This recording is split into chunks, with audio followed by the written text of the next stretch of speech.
and welcome to part 2. Yes, so we've not checked part 1 out. Have a look back at that. This is part 2 of our season 23-24 Premier League Player of the Season. So it's all the player ratings for myself and the Manchester Evening News, right down into a top numbers. We had a top 14 had qualified. To qualify, you had to at least start, not just appear, but start 40% of the Premier League games. I didn't include guys who just made a sub-appearance in the actual ratings themselves, although I will give you the stats as we're going through.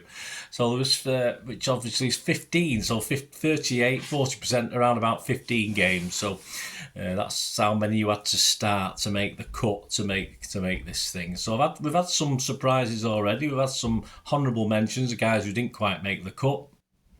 So we'll end up with the top 10 now. So of the 22 players that turned out for Pep in the Premier League, we've got this is a top 10. As I said, please check out part 1 if you've not already done so, and also covered numbers 14 to 11 plus all the honourable mentions in part 1.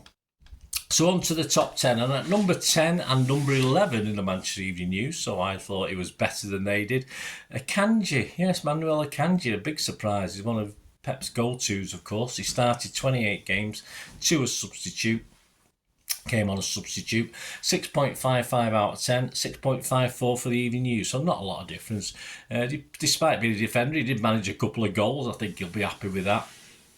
But his position did surprise me a little bit, just making the top 10. But consistency rather than shining out in certain games, I think, on this one. You can look back on his best performance in the 2-0 home win over Forest on match day 6. And later in the 5-1 home win over Wolves in early May. I was surprised to see him moving into midfield, and I think he struggled at first, but then grew into it as the season progressed, although I'm never overly confident with this role. His steady ratings only dipped in a 2-1 home win over Brighton back in October when he was sent off. He chipped in with a couple of goals in the 6-1 win over Bournemouth at the Etihad. His next league start after the sending off, and made it 2-2 with a goal in the next league game, 4-4 draw at Chelsea. He's had a good season defensively, still not sure of his effectiveness when moving forward. Pep has other ideas, and that's all that matters, I suppose. Right, at number 9, and this again, impressions are very good and very poor for this one, and we're talking Ruben Diaz, of course. He's number 9 on my ratings, he's number 7 for the Manchester Evening News. 28 starts, 2 sub-appearances. 6.57 for me, average out of 10, 6.75 for the Evening News. No goals or assists, which is unusual. I don't think I've missed any, I've double checked, but very rare for Diaz. Very good and very poor, as I said, for Ruben this season. I think he started very well, including a couple of man-of-the-match performances. Match day 3, a 2-1 win at Sheffield United, and more recent, a 4-0 win at Fulham after a 3-game league absence. His most forgettable game was probably the 4-4 draw at Chelsea in November. Overall, the good far outweighed the bad. His commitment to the cause is never in doubt with Ruben Diaz, is it? On to number 8. Not a big surprise for me, this one. At number 8, we've got, of course, the big lummox, Erling Haaland. Started 29 games, came on as sub in 2. He managed 27 goals, Golden Boot, and 5 assists. And actually, the Manchester Evening News have got him in almost the top 5. They got him down as number 6 in their top rankings. No surprise, really. Erling accepts himself. He's not hit the highs of last season. 31 appearances despite a few weeks out in December and January, but 27 goals and 5 assists. Not to be sniffed at, is it, really? Standouts, 2 goals in the opening game at Burnley, a hat-trick, an assist, and a man-of-the-match performance in a 5-1 win over Fulham in September. 2 goals and an assist against United at Trafford at the end of October. 2 goals and a man-of-the-match in a 2-0 home win over Everton on the 10th of February. A goal and a man of the match in a 1-0 tight home win against Brentford in February, a 4-goal man of the match haul in the 5-1 Wolves win in early May, and the 2 goals away at Bogey Ground Spurs in the penultimate game. So there have been plenty of highlights. It appears that if Haaland doesn't score, he's not doing well, but happily he seems to have improved certain things this season in his build-up play. The fact is, Haaland knows he can do better. Next season, I think it might be very, very interesting. He was actually Player of the Month for City back in October. Couple of lows before we go. I don't want to be all nice about early, do we? Couple of lows. Wolves away, the 2-1 loss at the end of September, as most were poor. And the 1-1 draw with Chelsea on the 17th of February. Wasn't too good in that either. Right, number 7, bit better than normal actually. This guy's usually been reasonably low down of the guys who qualified, but he's number 9 for the Manchester Evening News. But Edison, yeah, 6.64 from me and a 6.64 out of 10 from the Manchester Evening News. He conceded 27 goals and kept 13 clean sheets, but as I said, higher than previous seasons. He's looked a better keeper for me, but has been more prone to injury, which is the negative side of it, coming off injured in 4 league games. A 3-1 West Ham away win and a 3-0 United away victory were significant performances in September and October. A man of the match showing despite the 1-0 loss at Villa in early December. And for me, shared man of the match with Ortega with our late season win at Tottenham. Not at his best in the 2-2 home draw with Palace in mid-December, but a good level of consistency, I thought, from Edison this year throughout for me, and definitely improved over the last season. After a very good finish to this season, as after a very good finish to the last, of course, with the Champions League win. So, number 6, just outside the top 5. Yeah, probably right. I'm not overly surprised with this one. We're going Nathan Aki. He's number 6 for me. He's number 8 for the Manchester Evening News. He made 24 starts, so not massive, and 5 sub-appearances. I scored him 6.73 average rating. Manchester Evening News 6.67. He's chipped in with a couple of goals and a couple of assists as well. Another consistent performer, relatively injury-free season. A goal in the 5-1 home win in September against Fulham. Good with an assist in a 1-1 home draw with Liverpool in November. A goal in the 6-1 home win against Bournemouth early November, and man of the match in the 2-1 win at Luton on the 10th of December. And again later in the season, the 2-0 win at Forest. An assist in the 2-0 home win against Everton in February as well. So only the one unmemorable game I've stumbled across was the 2-1 loss at Wolves at the end of September. But I say a lot of City players didn't have a great game. An injury later in the season gave Diaz the chance to come in and be at the forefront of Pep's mind, but Aki, for me, has had another excellent season. So that gets us to the top 5. Have I said your favourites yet? Well, at number 5, again, can we talk about him? Can we talk about Rodri? Why not? Yes, at number 5, I've got Rodri. And the big difference with this one is, and this is one of the bigger differences today, he's joint first with the Manchester Evening News, and I've only got him at number 5. Just shows how much I expect from him, doesn't it, I think? He made 34 starts, no sub-appearances. Of course, he was suspended for 3 games and obviously missed the other. 6.84 out of 10 for me. 7.24 for the Manchester Evening News. He's chipped in with 8 goals and 9 assists. Top 5, no shocks there for me, I think, with Rodri. But possibly for me, I thought he might be slightly higher, even though I am a bit mean with my marks on him sometimes, because I do expect a lot of him. And despite others, above 34 out of 38 games is a high level of reliability yet again. I mean, I've not heard any qualms that he's tired towards the end of the season, so he seems to have done okay. He got off to a great start. Match day 1 Burnley away with a goal and assist in a man of the match performance. Stand out against Sheffield United away match day 3 and the 3-0 United away win in October. Again, Sheffield United home with a goal and man of the match on 30th of December. And at the end of January, a goal and a 3-1 win at the Etihad over Burnley. Outstanding in the 4-1 home win over Villa in early April, including a goal and assist. He stepped up in 3 of our last 4 league games against Wolves, 5-1, 2 assists, Fulham away, 4-0, and the final game of the season against West Ham, which made him be left out of the FA Cup team. A bit odd to say the least. Sorry, not the FA, I'm looking at the wrong guy. It's Rodri, isn't it? So, yeah, yes. So overall, a good season. He did have a couple of stinkers. Yeah, stupid sending off, of course, in the 2-0 home win over Forest on the 23rd of September. Not quite at it away to Everton either. Not one of his luckier grounds, is it? In a 3-1 win in December. It depends what your class as luck. I suppose he was lucky for certain things.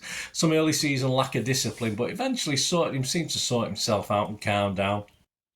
But again, a high level of consistency, almost unmatched by any other City player.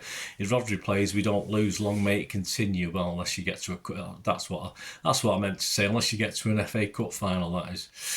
With Bernardo, had most bookings with 8. Yes, he was our player of the month back in August and March this year.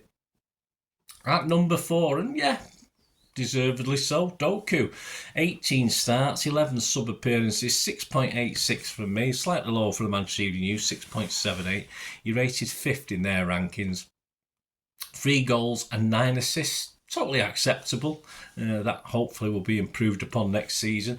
A strange one, seemingly a very good start and a good end, but enough to put him high up. But overall, he's had a really good first season. Was man of the match in only his second league start, a goal as well in the 3-1 win at West Ham in mid-September. Outstanding man of the match in the 6-1 Etihad win over Bournemouth in early November, including a goal and 4 assists. An injury in early December appeared to halt his momentum, and he came back not looking quite as good and resulted in a low point for the 3-1 win over United at home in early March. But full credit, poor performances like this were very rare. Though more used as sub as the season closed, he was very good in the 5-1 home win over Luton with a man of the match goal and assist, and again very good in the last game of the season against West Ham, where he also got an assist. Surely he'll get even better next season. Right, into the top 3, and he was Doku was our player of the month back in November. Right, top 3, into at number 3. Again, a little bit of a surprise. I think he's had a bit under the radar this season. But at number 3, I've got Bernardo. He's also at number 3 in the Manchester Evening News ratings as well. Started 29 games, came on in 4 as a substitute. Just under 7 for me, 6.93 out of 10 his average rating, 7.17 for the Manchester Evening News, 6 goals, 9 assists. That's not bad, considering Pep's had him doing a sort of job for a lot of games this season. Nice to see him in the top 3 despite a season where he's, as I said, fallen under the radar a little bit. More than ever, he's done jobs for Pep, restricting perhaps that little bit of creativity I like to see from Bernardo. On the 16th of September, a 3-1 win at West Ham. He was excellent, chipping in with a goal and assist. Loved playing United. Well, up to the FA Cup final in that 3-0 win at Old Trafford, getting an assist, and followed this up with a couple of goals and an outstanding game in the 6-1 home win over Bournemouth. He also loves taking on Liverpool, of course, likes a cup of tea as well, and was very good in the November home 1-1 draw. He did have games to forget though, not great in the 1-0 loss at Villa, who was in early December, but a rare below par performance there. As the season drew to a close, he made us all well aware of what we'll miss if he does go, with 3 assists and 4 good performances in our last 4 league games of the season. Possibly matches Rodri for consistency game on game, not used as defensively by Pep this season as he was last season, but did almost everything asked of him. With Rodri though, he had the most bookings with 8. As ever, so reliable, does whatever Pep asks for him. Will be a great loss if and when he goes. We'll have to see on that one. And at number 2, well, there's only a couple of guys, and probably our key midfielders. And because the 40% of Premier League games was 15, yes, Kevin just started 15 games, all right. It includes that Burnley one as well, where he didn't stay on long. But he made the cut and went to number 2, which is quite good. He averaged 7 with me. 7.14 with the Evening News, where he was number 4 in their top ratings overall. 4 goals, 10 assists, not bad for 15 starts. Despite just making the cut with the minimum 50 starts, he's mostly done the business after his long time out through injury. After just 21 minutes at Burnley match day 1, we had to wait till the 13th of January for his league return off the bench, and what a return that was. Only on the pitch 24 minutes and a man of the match performance, lighting up City with a goal and assist in the 3-2 win at Newcastle, and good in the next 2 games as well. Assist in the 3-1 home win over Burnley, and a very good win with an assist in the 3-1 win at Brentford. He was nursed steadily though. He missed a game or 2 for playing time, with assists and generally steady appearances until he came alive again at the key time of the season during April and May. 2 goals and assists in the 4-2 win at Palace, and good to very good as he started the last 7 league games, adding 4 assists and a goal at Brighton. He was our player of the month back in January. And on to the number 1, and it's no surprise, it's joint number 1 with the Manchester Evening News, but he's my number 1 on his own, and he scored an average of 7.12 for me and 7.24 for the Manchester Evening News. And of course, it's the Stockport Iniesta, Phil Foden, 33 starts, two appearances as a substitute. Say, with the absence of KDB for half the season, this lad stepped up and had his best ever season. Didn't let anyone down in the league. A worthy FWA, Football Writers and Players Player of the Year, plus multiple other awards for this season. It was match day 2 when he got his first man of the match award, the 1-0 home win over Newcastle, including an assist. He had so many good to very good games. Other man of the match performances included a goal in the 3-3 home draw with Spurs early December, a goal away at Everton in the 3-1 December, December win, a hat-trick in the 3-1 away win at Brentford, the only goal in the 1-0 win at Brentford over Brentford, followed up with 2 goals in the United 3-1 home win, a hat-trick in early April in the 4-1 win at the Etihad against Villa, 2 goals against Brighton in our 4-0 win at the end of April, and to round the season off, another man of the match and 2 goals in our final game against West Ham. We did have weaker performances like the team did in the 2-1 loss at Wolves and at the end of September, and the 2-2 draw with Palace at home in mid-March. He wasn't so good. And in the 0-0 home draw with boring Arsenal at the end of March when he just couldn't quite get things going. But overall, a stunning season, of course, for Foden. And we hopefully expect him, as perhaps Kevin takes a bit more of a backward step out the limelight, get even better. He was Player of the Month for City in December, February and April. So there you go, guys, my number 1. So what do you think? What were yours? Did you all agree on Foden? Was there someone else you fancied? It'd be great to hear what you thought. And I hope you enjoyed this little look at our Player of the Season, who turns out to be Phil Foden. Who'd have thunk it, eh? I think most people probably would have had Phil down. So there you go. Hope you enjoyed it. Please give us your thoughts, give us your views. If you are new to the channel, push that subscribe button, push the bell notifications. Great to have you on board. Everything's City, of course, from these information vlogs to match reports to history, lots of different things. I'm here 364 days a year. I usually have Christmas Day off, but apart from that, there's usually something going out on the channel, so join me. And you'll see stuff on film and TV as well, so if you've any interest in film and TV, like me, have a look at that. Or if you know someone who might be interested, point them in my direction. That'd be fantastic. I'm always open to any sort of idea of supporting the channel if you can, guys. If you've got any thoughts, need sponsorship or support of the channel, you know, what I can do for you and what you can do for me, that'll be absolutely fantastic. Just get in contact with me through YouTube with a message, or you can contact me through one of my socials. I'm on TikTok and X with the same address, at Bernard_Deneen. I'm on Facebook at Bernard_Deneen. The email address will be there on screen as well. So just give us a chat, whether it's as an individual or organisation. I'm always open to offers. Well, open to anything. I take what I can. There you go, guys. I hope you enjoyed this anyway, and thanks for your time and patience. And it'd be great to hear any differences to what I thought. And as I said, if you haven't watched part 1, you've watched this first, please get back and watch part 1 as well, because that's interesting as well. In the guys who didn't quite make some of the guys who didn't quite make the cut. Thanks so much, guys. Till we meet again. That's one thing, don't I? Please stay safe, Blues. Come on, City. Bye for now.